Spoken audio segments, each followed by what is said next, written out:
Dando continuidade à nossa grande jornada Novo Olhar, a proposta do Instituto Kessler é contribuir com grandes pessoas que pensam um pouco esse momento que nós estamos passando.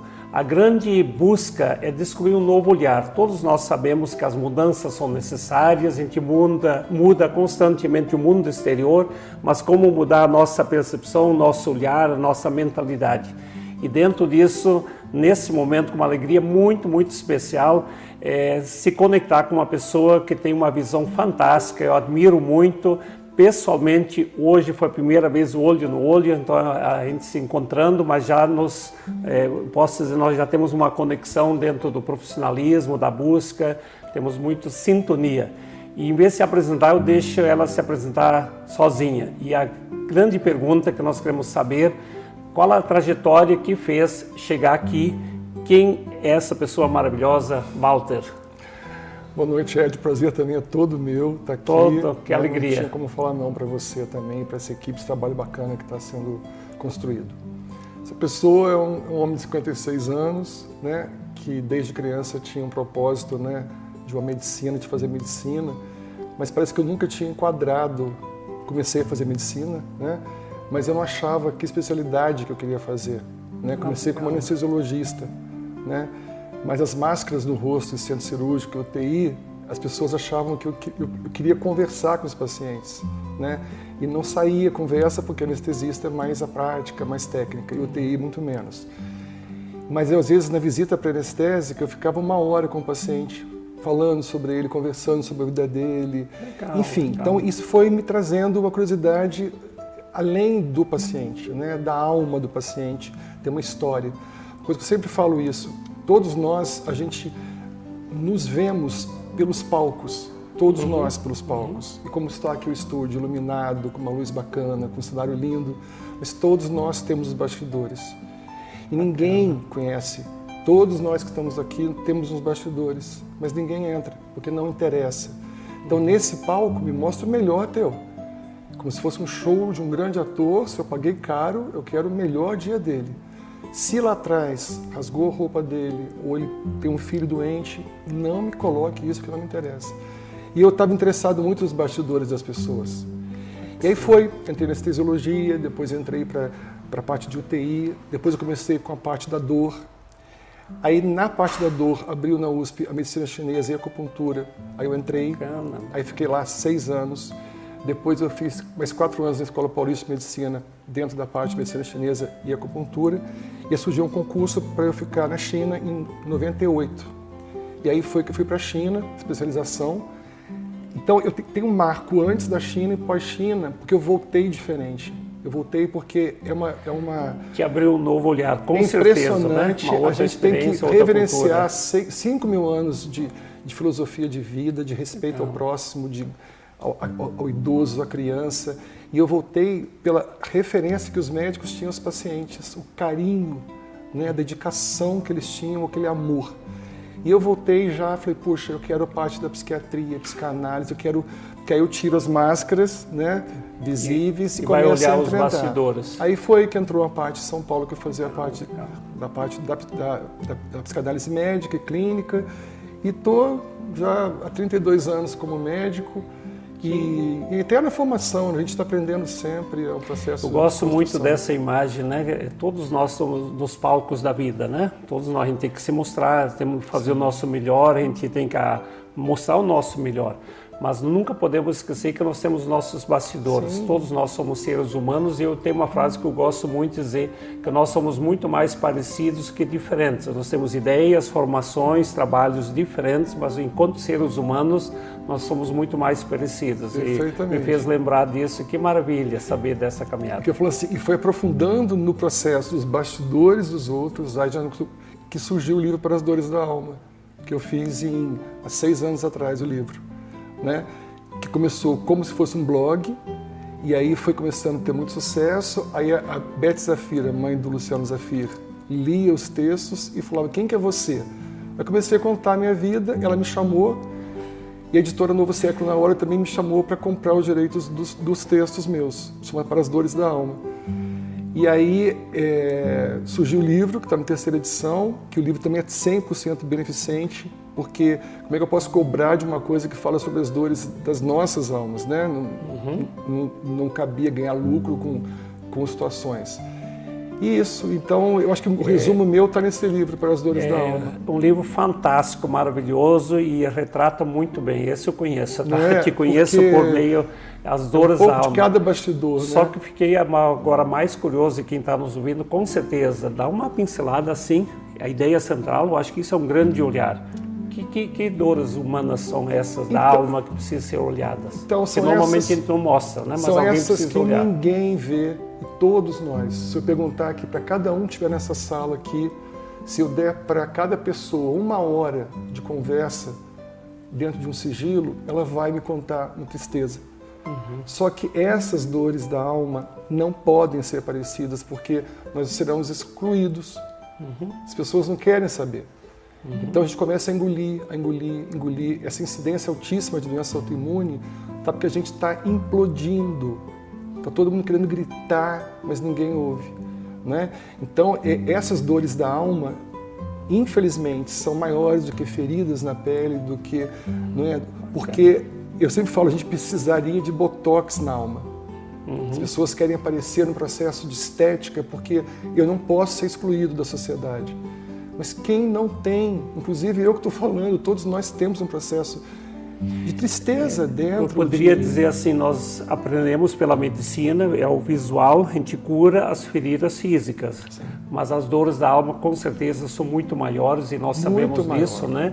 Essa dor, só que a gente, e a criança desse pequeno, o que ela teve que fazer? Ela não podia mostrar suas verdadeiras dores, né? Então ela teve que engolir, esconder e mostrar o palco da vida para ser aceito pelo pai, pela mãe. É por ali que vai, nesse Você pode caminho, saber que dentro de todo adulto tem uma criança machucada.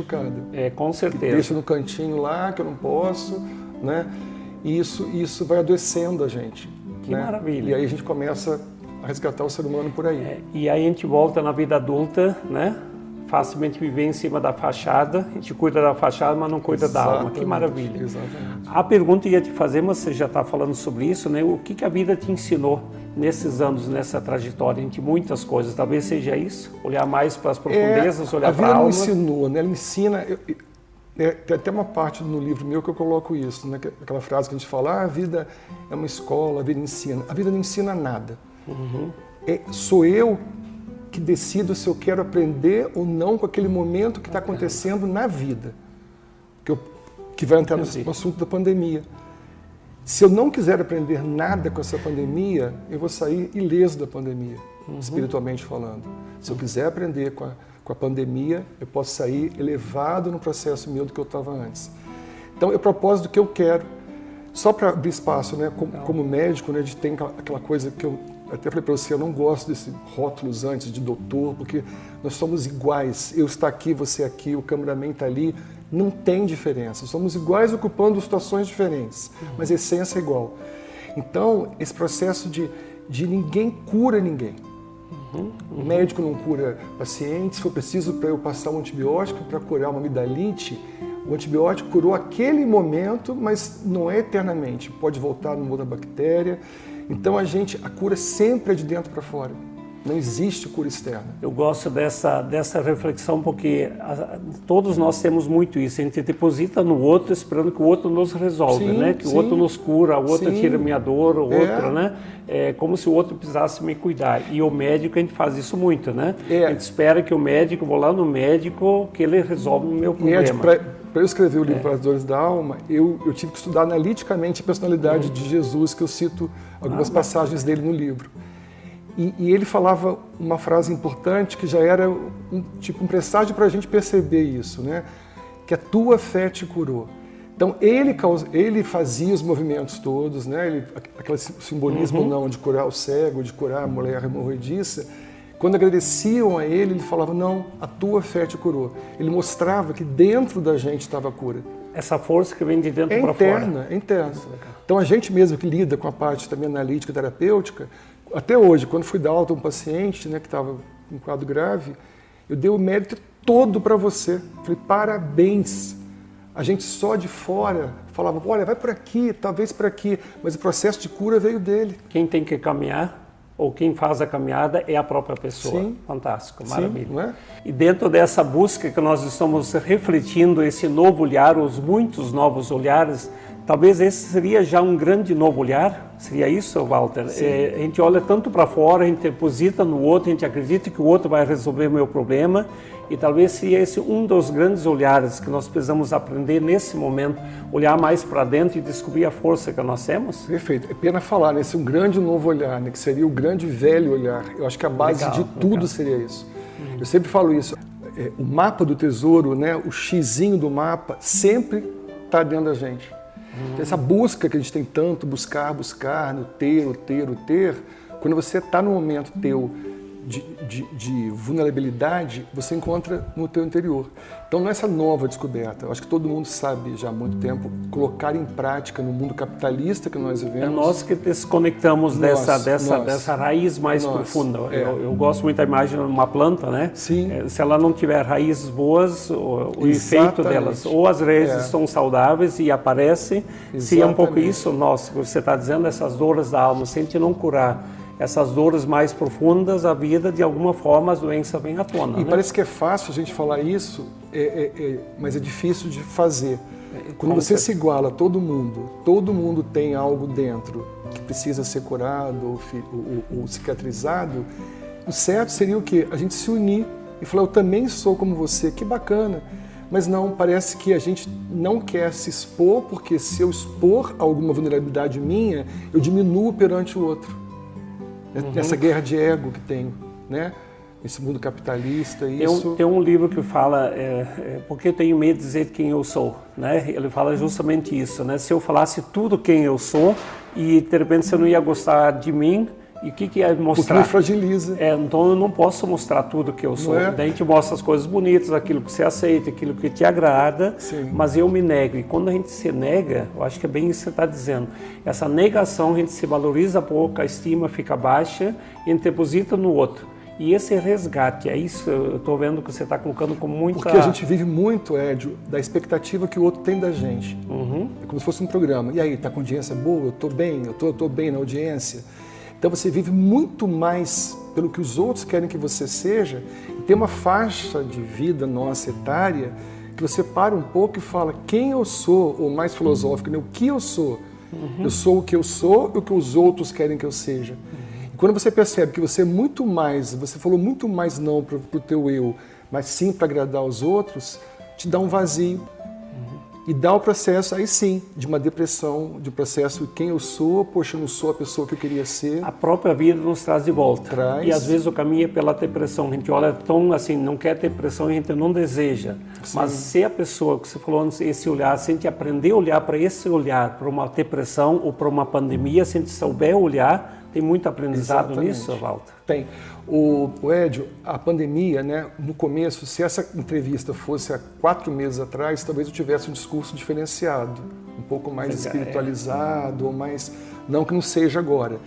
Mas assim, a gente está vendo, né, a gente chama esse efeito Big Brother, né? Quando começa a casa, todo mundo unido, feliz, torcendo, e vai passando as semanas, as pessoas começam a ter intolerância um com o outro, todo mundo sem paciência, e você está vendo já situações de agressividade entre pessoas, grupos, enfim. Resumindo, essa pandemia não tem o poder de entrar uma pessoa egoísta e sair uma pessoa altruísta. Não tem esse poder, por quê? Aquilo que a gente falou, é de dentro para fora. O vírus é de fora para dentro. Então, a maneira que eu estou entrando ou vivenciando essa pandemia, que vai, ao terminá-la, me definir. Se você for analisar a parte de origem humana, o Homo sapiens tem 200 mil anos. 6 mil anos na fase neolítica que nós começamos a viver em sociedade. Então, 6 mil anos dentro de 200 mil anos, esse momento nessa sala aqui é muito pouco tempo, porque nós não conseguimos viver juntos, porque um atacava o outro. Então, 200 anos de existência do Homo sapiens, 6 mil anos que ele vive em sociedade.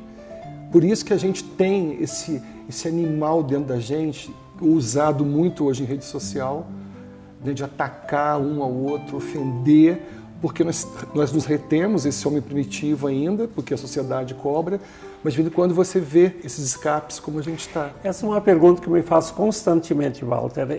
Justamente com tanta busca, com tanta evolução por um lado que nós temos, com tanta tecnologia avançando cada vez mais, mas o quanto nós ainda somos pobres ou fragilizados nas relações interpessoais. Ou eu te domino, você me domina, você pensa diferente, já fica chateado. A gente tem uma relação mais quando a gente pensa família. Eu penso muito que questão família, né? Você tem uma relação profunda, mas só porque aconteceu uma coisa, para não mudar a minha ideia, eu descarto, né?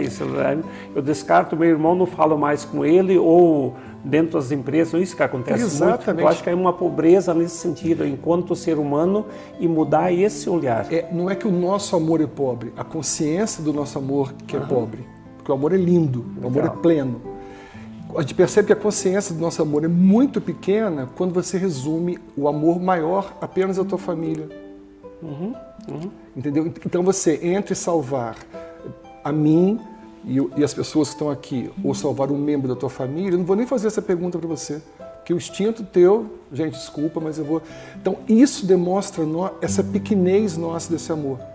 Então a gente vive ainda em clãs, né, maquiados como se fosse uma sociedade, mas assim, na defesa, se um entrar um pé no espaço, já vem esses contra-ataques. Paulo, aí eu te pergunto, dentro da proposta dessa jornada Novo Olhar, como é que nós temos que mudar esse olhar? Qual a mudança que nós temos que fazer para, não sei se a palavra certa, mudança, né, para a gente ter um olhar diferente? Quanto mais eu me conheço, mais eu conheço você, mais eu respeito você. É um processo básico, né? Quando você ganha algo, nem que seja um objeto de valor a você afetivo, você protege esse objeto, você guarda num lugar bacana.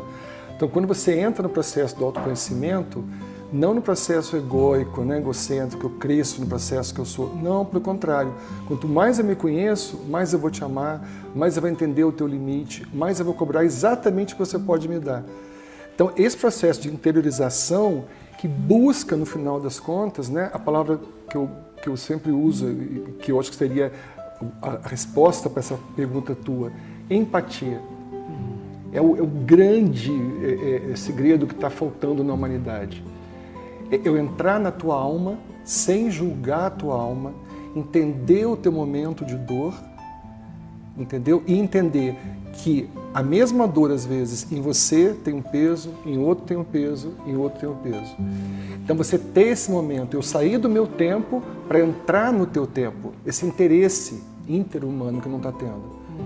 Então as pessoas se fecham, não é? Não interessa. Quando você vai falar que você não está bem, o outro fala que está com pressa. Eu ia dizer assim, se eu aprendo a me respeitar, eu vou saber respeitar o outro. Com certeza, uma lei quase que porque física. Porque aí você desrespeita demais, né? Eu acho em todos os níveis, né? Desde o jeito de comer, jeito de não ter tempo para a gente fala, não tenho tempo, né? Exatamente. Então falta um respeito. Se eles não tenho tempo para parar, oxigenar a mente, fazer uma meditação, então a gente fica num vazio, buscando, é o desrespeito.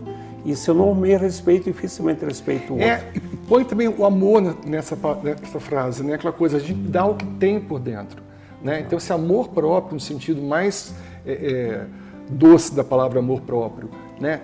Quanto mais amor eu tiver, mais amor em abundância eu vou dar.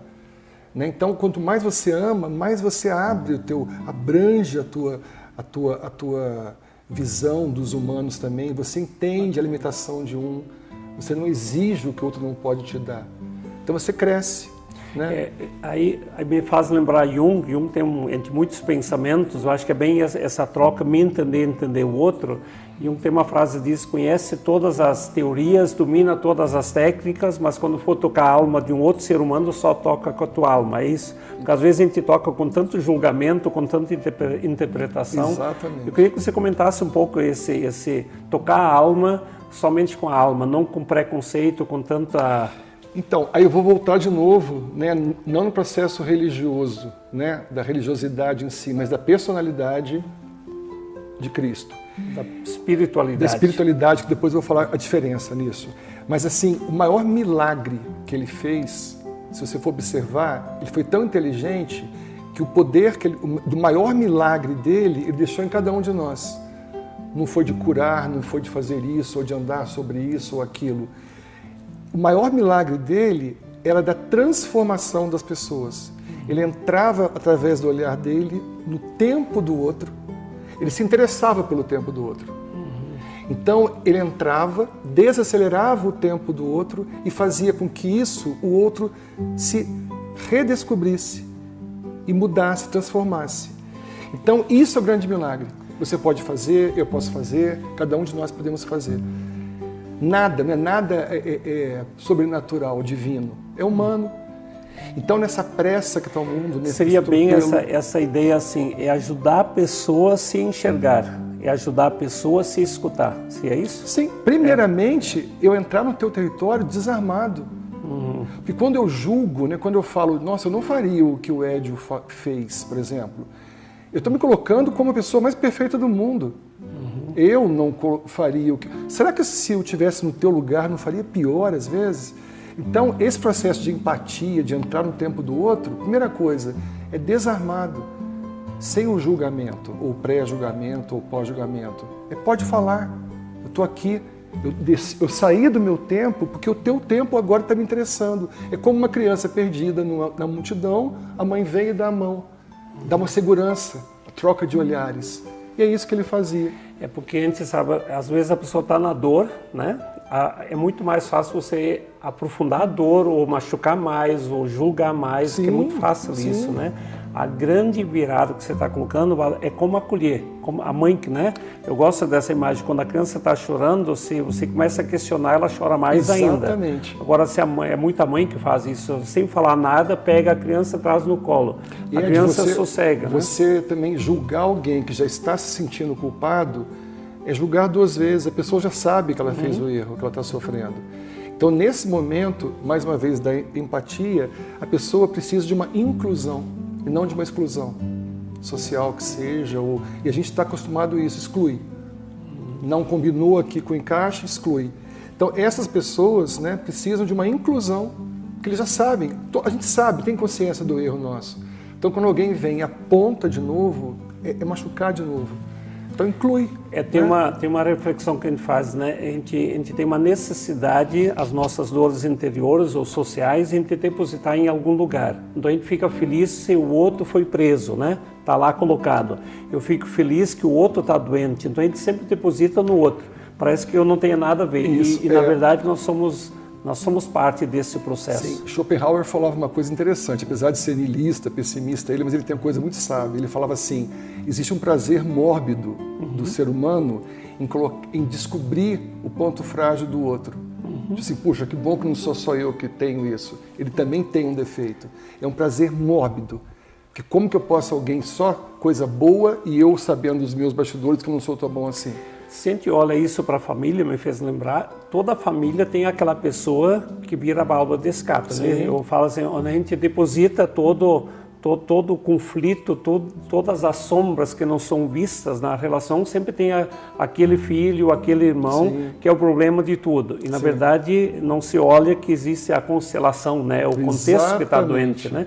E isso a nível de sociedade. Eu acho que esse olhar que nós precisamos realmente desenvolver. Que bom ouvir essa reflexão. E o mais difícil, né, é a gente aceitar que o erro pode estar na gente. Eu sou parte do processo. Aí começa a grande quebra, né, no bom sentido. Que parte que eu tenho nesse processo também? Poxa, que bom, eu estou... Porque a gente acaba se excluindo, sempre, né? Não tem nada a ver com isso. É muito mais se eu não tenho nada a ver, exatamente. É bem esse momento que nós estamos passando. E essa grande proposta, quando nós tivemos essa ideia de fazer essas reflexões com pessoas maravilhosas, gratidão antecipada, alto, a gente pensar sobre isso, né? Nós somos parte. Eu podia ficar lá em casa, eu não peguei, não fui afetado ainda, mas de alguma forma todos nós somos afetados. E cruzar os braços, se ausentar, às vezes é o caminho mais fácil, né? Muito mais fácil. Nós precisamos pular na água, precisamos pular no rio, nós somos o rio, né? Eu gosto da imagem. E a gente tem que aprender a nadar e saber que nós somos parte desse processo. Eu acho que isso você está colocando, né? E essa fase de pandemia, né? Ela está nos exercitando o que seria, né? Certo? Um processo de mudança, a compaixão nossa. Porque é uma doença que um protege ao outro. Então, por exemplo, nós estamos aqui seguros, no ambiente seguro, sem máscaras, mas assim, normalmente estamos usando máscaras. Então, aí voltando àquela coisa do Homo sapiens, de não conseguir viver em sociedade. Nesse momento que nós estamos agora vivendo, nós tornamos vigilantes do outro. Então tem a metade que está de máscara, em casa, isolado, e outra metade vivendo a vida, passeando, viajando. Então as pessoas ficam vigiando a outra. Que direito o outro tem de fazer o que eu posso também, mas eu não estou fazendo em respeito à saúde? Então isso gera uma agressividade coletiva, que a gente está vivenciando isso. Né? Então eu quero falar para você, dentro da empatia, aí vem o pulo da espiritualidade.